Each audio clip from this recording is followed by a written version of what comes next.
Happy New Year, everyone. This was supposed to be released a while ago, but let's recap cricket in 2025. Clean ball. We have four awards for five formats: the best captain, the best youngster, the best player, and the best team. We'll also make a team of the year for each format and a player of the year award at the end for all formats. And when we are talking about Test cricket, there's only two real captains who stood out to me: Shubman Gill and Temba Bavuma. Gill took on the captaincy pressure 6 years into his international career and at the young age of 25. Not the obvious pick nor the best one. However, there have been other captains who have overcome this struggle. I think Gill is one of them. While he did have that struggle in his first two matches as captain, I do think he matured and found his spark during the England series and in the West Indies series. The other candidate is Temba Bavuma, and obviously he's the winner of this award. I don't really have to say much.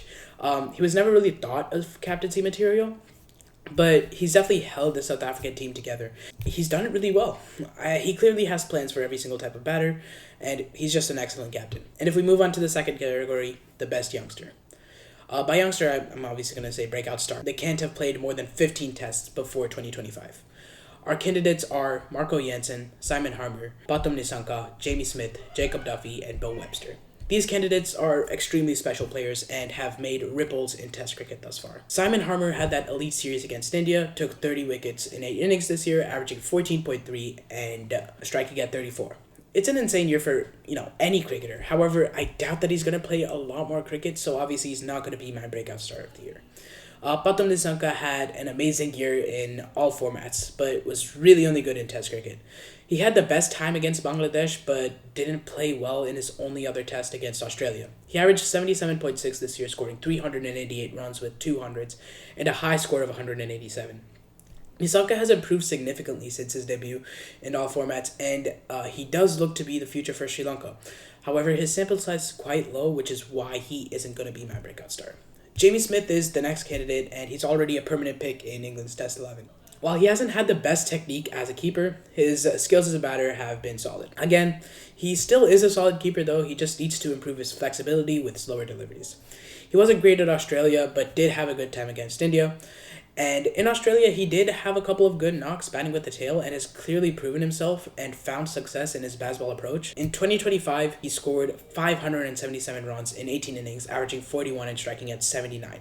He also scored that massive 184 against India, but he's not going to be my youngster of the year because he's still kind of a home bully and needs to improve on that consistency aspect and needs to, still bat sensible. Like if he is striking at 79 or 80, On to the final three: Marco Jansen, Bo Webster, and Jacob Duffy.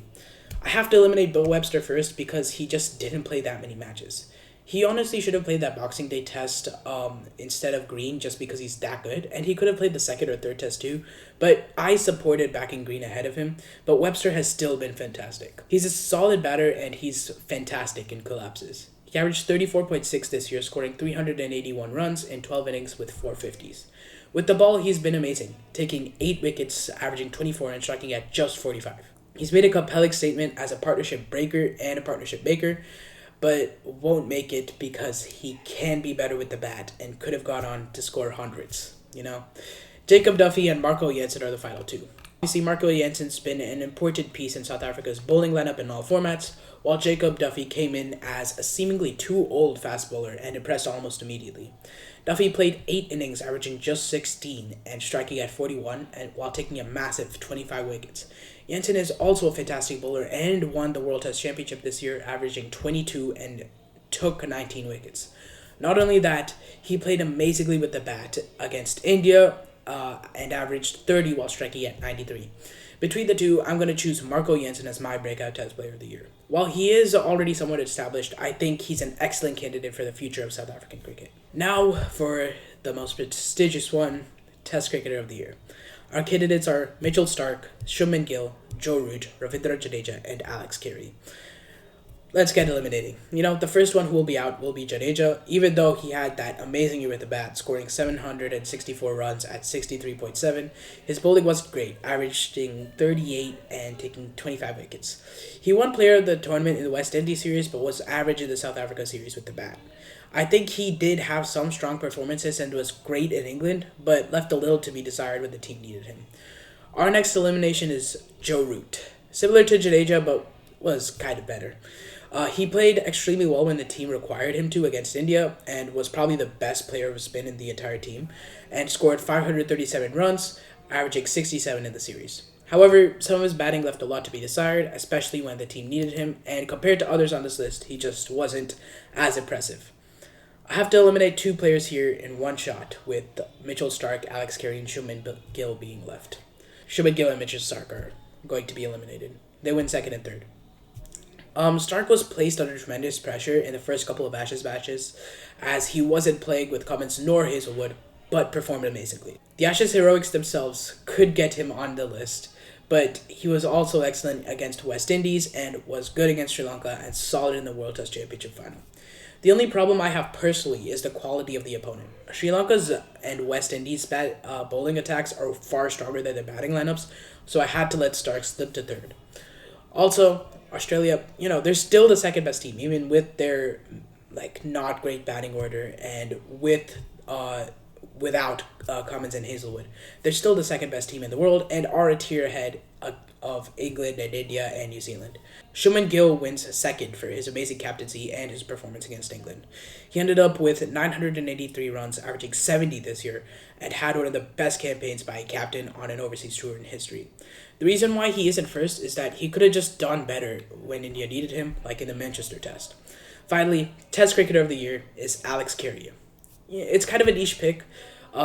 No one really thought of making him Test Cricketer of the Year, but he's clearly been the best Test keeper this year, averaging 48 with 40 catches and 5 stumpings. His keeping's been the highlight, but 767 runs in 17 innings is no easy task, and a lot of his runs have come with the tail and in collapses. Now, the best Team of the Year award obviously goes to South Africa for winning the World Test Championship and sweeping India 2-0. Now let's form a playing 11. We will open with KL Rahul and Travis Head, with Temba Bavuma, the skipper, at 3. Gill and Druce will play at 4 and 5 respectively, and Alex Carey, the keeper, will bat at 6. Ravindra Jadeja and Marco Jansen will play as all-rounders at 7 and 8, with Jacob Duffy, Mitchell Stark, and Simon Harmer rounding the team out. Now let's move on to men's ODIs. But let's start out by looking at our captains. And there's really only one captain who really stood out to me, which is Rohit Sharma. He won the Champions Trophy this year and is well deserving of ODI Captain of the Year. Now let's look at our breakout stars. They have to have played less than 25 ODI innings with at least 5 innings this year. Matthew Britska, Jacob Bethel, Jaded Seals, Tanzim Hassan Saqib, Zach Folks, and Jacob Duffy are our candidates. First, I want to eliminate Zach Folks. While he did have an amazing year in ODIs, and I think he did play a couple of matches in the Champions Trophy, he's only batted 3 times and bowled 5 times. He's averaged 16 and struck at 21, but he has the small sample size of 6 ODIs, so he will be the first to go. I think he does have a good future in the format, though. The next one is Jacob Bethel. He has a solid 20-25 as a batter, averaging 39 while scoring 350 runs at a strike rate of 108. He also scored 100 with 3 50s. A good performance at a young age for a number 5 player. He also played well as a strike bowler and can definitely provide wickets when required. The only thing that's missing for him is consistency and keeping that streak over a long period of time. Our next elimination is 2 players together because they have been similarly impactful for their team, but one had a significantly worse team while the other had a way better one. It's obviously going to be Jacob Duffy and Tanzim Hassan Saqib. Their stats have been pretty equal this year, but compared to Bangladesh and New Zealand, I think Tanzim Hassan Saqib has been a tier above Jacob Duffy, but I'm going to eliminate them together. While Bangladesh struggled quite a bit this year, Tanzim Hassan Saqib brought wickets in the power play and struck at regular intervals. Saqib has been good in tournaments in the past, and obviously he got Virat Kohli out to the 2024 T20 World Cup, so it's nice to see him continue showing that promise. Obviously, I've talked about Jacob Duffy before, with him being really good in tests as well, and in T20s this year. But I didn't talk about him in the T20 part. Spoiler alert. But in ODIs, he finally played his first full year, taking 21 wickets in 11 innings, averaging 21.5 and striking every 24 deliveries. He also went at only 5.5, making him a fantastic option in the power play and death. Our runner-up, Jaded Sealed. He had an amazing year at ODI, averaging a touch over 18 and striking at a touch under 19. He had one 5-wicket haul and one 4-wicket haul, which was the only bright spot in the West Indies bowling attack this year. He's definitely mature in white ball cricket since his egregious 2024 and is keeping up his same consistency in tests. And last but definitely not the least, Matthew Breska. He's already broken records in his first 3 innings and has notched up 750 plus scores in 12 innings in ODIs. He's played as an opener, as a number 3, and a number 4. He succeeded in all of those, averaging 150, 83, and 53 respectively. ODI is the hardest format to navigate, especially as a batter, and Breska has done that really well and has shown his talent against all opponents he's faced this year. And that's it for the youngsters. Now on to the cricketers of the year. Our options are Virat Kohli, Joe Root, Rachin Ravindra, Matt Henry, Matthew Breska, and Jaden Seals. This one was easily the most difficult because you can't just rule out Matthew Breska and Jaden Seals because they are relatively young compared to Kohli, who's a legend of the game, But our first elimination has to be Jaden Seals. Although he was that good, the quality of opponents was not comparable to the other candidates, because West Indies didn't really play in the Champions Trophy, so it was just bilaterals. It's unfortunate, but it makes sense. Our next elimination is Joe Root, the highest run scorer in ODIs this year, scoring 808 runs, averaging 58 and striking at 96. I eliminated Jaden Seals for having a lower quality of opponents, and I'm eliminating Joe Root because most of his better innings came under less pressure. That's not to degrade what he did. He was obviously one of the better players this year, but unlike Ravindra or Kohli, Root did not play on slower tracks. Root had a fantastic year in a late career all-format peak. Moving on, Rachin Ravindra will be eliminated next. Obviously, he had a fantastic Champions Trophy winning player of the tournament, averaging 66, striking at 106, and even hitting 200s. Other than that, though, there wasn't really much else to note, with him averaging 43 over the whole year. He still hit 604 runs, though, and that's clearly something to take note of. He's clearly a generational talent for New Zealand in all formats. With that, Matthew Breska is the next elimination. Already talked about him, he just didn't play the Champions Trophy. Honestly, I think he should have played Cecil Riggleton, and that would have gotten them way further than the semifinals. So it's between the greatest ODI cricketer of all time and Matt Henry. And I think Henry wins this one. Even though Kohli had a dream year, scoring well on tough tracks in the Champions Trophy, and especially, I love that innings against Pakistan. Probably one of my favorites, not just of his, probably one of my favorite batting innings, or probably one of my just favorite memories of cricket in any year. Amazing. I really liked it. But Henry was insane this year. Being the highest wicket taker in the Champions Trophy, taking 31 wickets at 18.6 this year. Also, he was fantastic at the power play, as he is in most years, and he did good on unfavorable pitches, so he's the winner of Player of the Year in Men's ODIs 2025. The best team, obviously, India, considering that they did win the Champions Trophy and did really good in their bilaterals, even though they lost against Australia, but they only played 2 bilaterals. Give me a break. I don't really know any other team to choose because, West Indies lost a lot, England lost a lot. Australia, I couldn't really do Australia because they lost the Champions Trophy. I'm going to go India. The team of the year would look like this for me. Rohit Sharma and Rachin Ravindra. Rohit Sharma's the captain. Rohit Sharma captaining, and Rachin Ravindra will open the batting with Kohli, Bretzky, and Rohit to come. Hope and Santner will play at 6 and 7, and Kuldeep Yadav will round the spin attack with Jofra Archer, Matt Henry, and Jaden Seals being our main pacers. Now let's go on to the women's team. It's been a good year for them, honestly. The Women's World Cup was a huge success in India, and so many new breakout players came in. Captain of the year for me is Laura Wolfhard. Though she didn't win the World Cup, she took a team that I thought would never make it to the semifinal to the final. Her fielding changes and bowling changes were excellent and was very similar to Temba Bavuma in tests. Harmanpreet Kaur obviously deserves a shout-out with her solid innings in the World Cup semi and, captaining India to the World Cup for the first time. But for ODIs, I know I said there were a lot of breakout stars, but most of them were, one-off performances. But there are 3 key players that I really want to note. Pratika Rawal, Krante Gaud, and Phoebe Litchfield.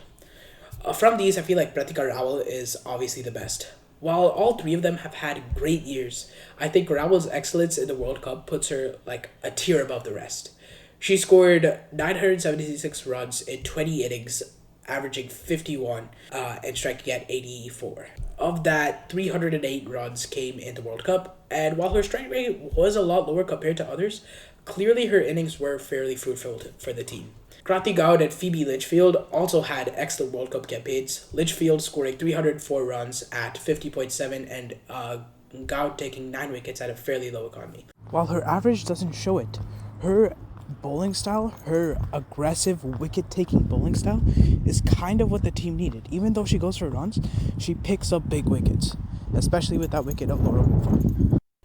Now for Women's ODI Cricketer of the Year. Our candidates are Laura Wolfhard, our captain, Smriti Mandhana, Deepti Sharma, Ashley Gardner, or Marizan Kapp. All 6 players are clearly deserving candidates, having an amazing year. And honestly, it was fairly hard to limit it to these 6 and even more difficult to choose who would win. In the end, I ended up going with Deepti Sharma for winning player of the tournament in the World Cup. Though Mandhana and Wolfhard broke records and scored over 1,000 runs at an average of over 60 this year, and even though Kapp and Gardner's all-round heroics were insane, I couldn't ignore Deepti's clutch bowling and batting. She's always been an amazing cricketer, and I'm glad that she actually wins this year's ODI Cricketer of the Year. And obviously, the best ODI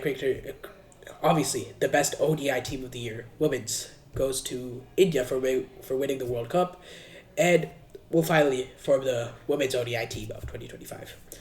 Obviously, we're going to open with Smriti Mandhana and Laura Wolfhard as our captain, with Jemimah Rodriguez at 3. Kapp, Gardner, and Sharma will make up 4, 5, and 6 with their all-round antics, and Richa Ghose will be at 7 as our keeper. Nadine De Klerk will bat at 8, with Sri Charity, Sophie Ecclestone, and Alana King at 9, 10, and 11. And now, finally, the T20s.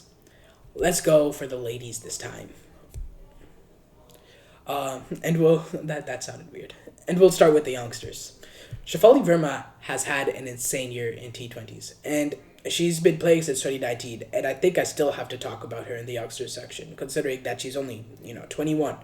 Out of every test-playing nation, she had the most international runs with 417 in 10 innings, averaging 52.1, and striking at 171. 171, that's crazy. An insane record, and I think she still deserves to be here. In overall T20, she's hit 768 runs, averaging 40.4, and a strike rate of 160.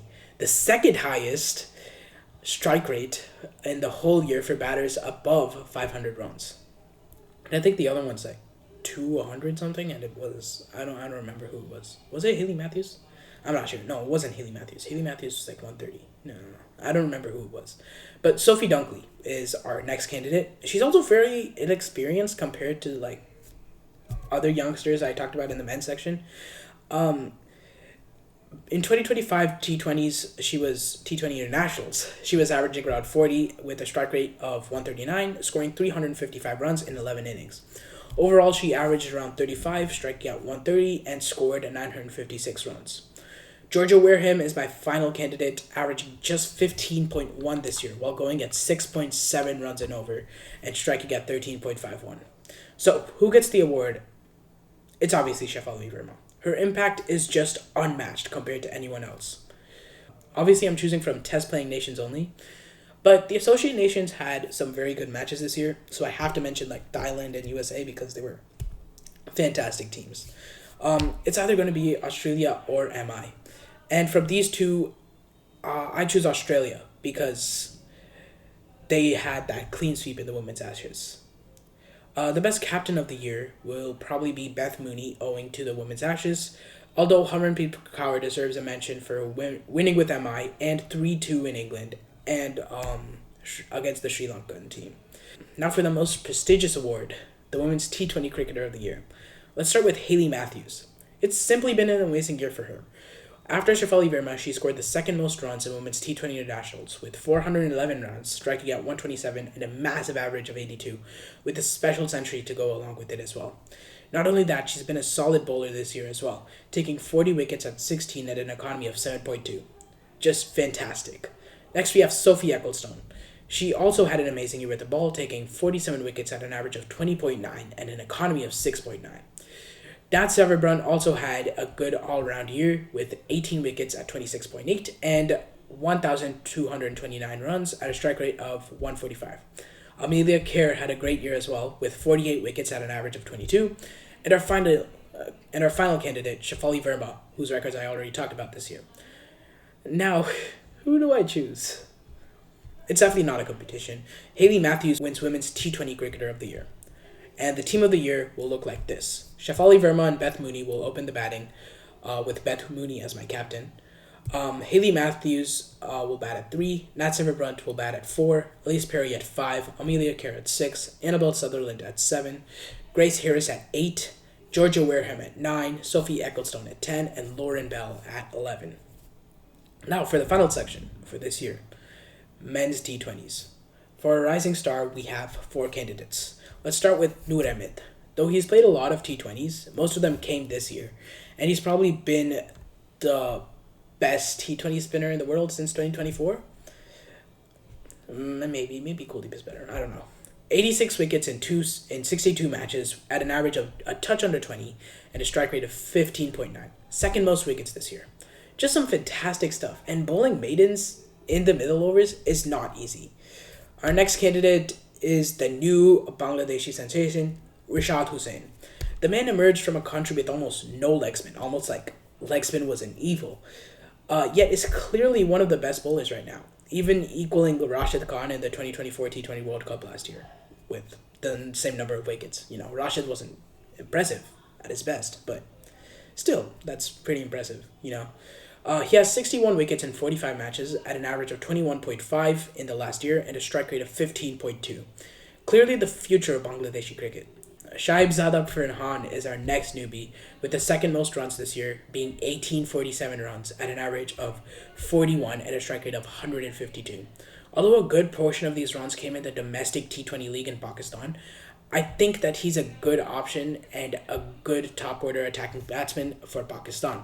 Something that they definitely need, considering that, their team is literally anchors. He's also scored an amazing 400s this year. And although he is on the older side, he is the future of Pakistani cricket. Vaibhav Suryavanshi is the final candidate, and it's really surprising that he hasn't played more T20s this year. 688 runs in just 17 matches at a strike rate of over 200 with 300s. Regardless of what team you're playing against, that's difficult. 53 fours and 66s. And he's 14. Even if he is doing some kind of age fraud, which he probably is, he's definitely under 17. And looking at him, you can definitely tell that he's under 18. That's why he's my T20 newbie of the year. Team of the year, definitely Royal Challengers Bangalore. The year belonged to them. They dominated the league, won their first trophy. Not much to say. Captain of the year goes to Rajat Patidar with Surya Kumar Yadav. He deserves a mention, obviously, for India. And Salman Ali Agha also deserves a mention because he is a good captain. He took that mid-team to a final. You're crazy. How did he do that? Now, for the prestigious one, T20 Player of the Year. The first candidate, Abhishek Sharma. Easily one of the, if not the, best batter this year. 1602 runs, 41.1 average, a massive strike rate of 202, and 300s to go along with that. And not all of them have been easy. A good chunk of them had come when the Indian team needed it. Obviously, you're going to think that a collapse is like, oh, both the openers fell. But if both the openers don't fall, it's on a collapse. So you can't really blame Abhishek Sharma, Tim David is our next candidate. This year, he had a great year with RCB and Hobart Hurricanes, winning the trophy for the first time for both teams. And not just that, he was an insane finisher this year. 46 innings, scoring 1231 runs at an average of 40 at a strike rate of 173. He's also hit more sixes than fours this year, just like Vaibhav Suryavanshi. Clearly one of the standout performances, and gets extra points just because of how much he won. Jason Holder is our next player. While he wasn't great with the bat, he had an amazing year with the ball, leading the wicket-taking column for this year. 6 4-wicket hauls. That's insane. With the bat, he ended up scoring 846 runs at a strike rate of 160 at an average of like 25, I believe. Which isn't too bad, considering that he ended up taking 97 wickets, Phil Salt is the next choice for Men's T20 Cricketer of the Year. Another opener, just like Abhishek, and he had a very impressive year. 1575 runs and 52 innings at an average of 33 and a strike rate of 150. Clearly good option, but lacks consistency. And finally, the highest run scorer of the year, Nicholas Puran. 1918 runs at an average of 40 and a strike rate of 150. He won with MI New York and did amazingly with LSG. So, who will be T20 Cricketer of the Year? My choice is Abhishek Sharma. A record-breaking year for him and really set a bold standard for T20s themselves. Also, my T20 Team of the Year looks like this. Abhishek Sharma, Phil Salt, Joss Butler, our wicketkeeper, Nicholas Puran, Duwalt Brevis, Tim David, Jason Holder, Noor Ahmed, Varun Chakravarti, Jasprit Bumrah, and Mustafizur Rahman. And finally, who will be the overall cricketer of the year? Will it be Abhishek Sharma for his stellar T20 year? Will it be Hayley Matthews for her all-round T20 performances? Or maybe even Jacob Duffy for his amazing year in all formats, reaching number 2 in T20s and being a standout player in ODIs and Tests. Marco Jensen? It's none of them. This year has to go to Laura Wolfart for her amazing year in the World Cup. And that's it. That's a wrap on 2025. And hopefully there will be more cricket to come in 2026. Cheers. I don't have a drink. I should have brought a drink for this, but I forgot I wrote that in the script. Bye.